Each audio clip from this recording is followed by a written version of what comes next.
myself Jaya Jain. I'm from Jaipur, and he is my father, Mr. Chandraprakash Jain.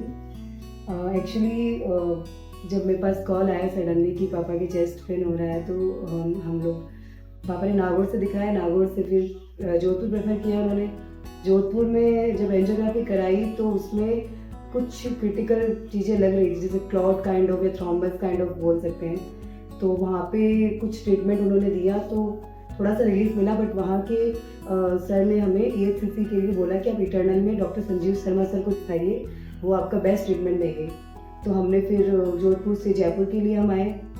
फिर यहाँ पे हम जब इंटरनल आए तो बाना सर के अंडर में हम वैसे थे, बट बाना सर को लगा कि संजीव शर्मा सर ये देखेंगे, तो उन्होंने संजीव शर्मा सर को ये केस दे दिया था। संजीव शर्मा सर के पास जब गए तो उन्होंने हमें, हमारे पास जो टेंशन थी पापा को लेके कि थोड़ा ये क्रिटिकल है, ऐसा है वैसा है, बट सर ने बिल्कुल पोलाइटली बहुत अच्छे से बताया कि कोई टेंशन नहीं है, ही इज़ परफेक्ट। तो फिर उन्होंने हमें एंजियोग्राफी के बाद एंजियोप्लास्टिक का सजेशन दिया। देन परसों मतलब आई थिंक बिफोर 2 days इनका ट्रीटमेंट हुआ, and now he is perfect. And Sanjeev Sharma sir को स्पेशली मैं थैंक यू बोलना चाहूँगी कि उन्होंने बहुत अच्छे से ट्रीट किया। Thank you so much. Mister Chandraprakash Jain, जो कि 54 इयर्स के मेल पेशेंट हैं, जोधपुर से बिलोंग करते हैं। ये हमारे पास में आए, इनको हिस्ट्री थी हार्ट अटैक की, और इसके लिए इनकी एंजियोग्राफी हुई जोधपुर में। और उस एंजियोग्राफी में इनको हार्ट की जो मेन नस है उसमें क्लॉट का अंदेशा बताया, और हार्ट की जो मेन नाड़ी है रेडी उसमें टाइट ब्लॉकेज बताया। क्योंकि हार्ट लेफ्ट में जो मेन वेसल है उसके अंदर क्लॉट का जो अंदेशा था, ऐसे रहते हुए इनको फिर यहाँ पे शिफ्ट किया गया EHCC हॉस्पिटल में। और यहाँ पे उनकी जांचों में किडनी का फंक्शन भी कॉम्प्रोमाइज बताया गया। क्रेटिनिन वैल्यू हाई थी, इट वाज 2.2। तो जब भी पेशेंट का क्रेटिनिन बढ़ जाता है एंजियोग्राफी के बाद में, या उनको अंडरलाइन किडनी की डिजीज होती है, तो उनको हम कुछ मेडिकेशन देते हैं ताकि किडनी का फंक्शन को रिकवर कर सकें, और नेफ्रोलॉजिस्ट की राय भी ली जाती है किडनी को रिकवर करने।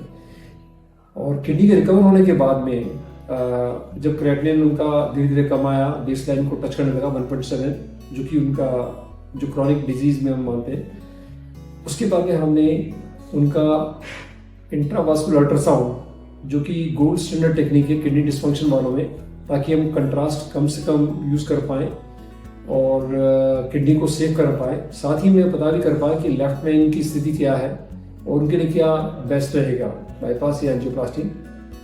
इंट्रावास्कुलर अल्ट्रासाउंड में देखा गया तो उनकी जो महाधमनी थी वो क्लियर थी, लेफ्ट की दोनों नसों का ओरिजिन अलग था, और लेफ्ट की मेन नाड़ी में टाइट ब्लॉकेज था 90-95%। और उस ब्लॉकेज को इंट्रावास्कुलर अल्ट्रासाउंड गाइडेंस के अंदर क्लियर किया, और हमने उसकी एंजियोप्लास्टी करी, स्टेंट किया, और उसमें बहुत ये मान लीजिए जीरो कंट्रास्ट PCI जो बोलते हैं हम, मिनिमल कंट्रास्ट या जीरो कंट्रास्ट एंजियोप्लास्टी करी।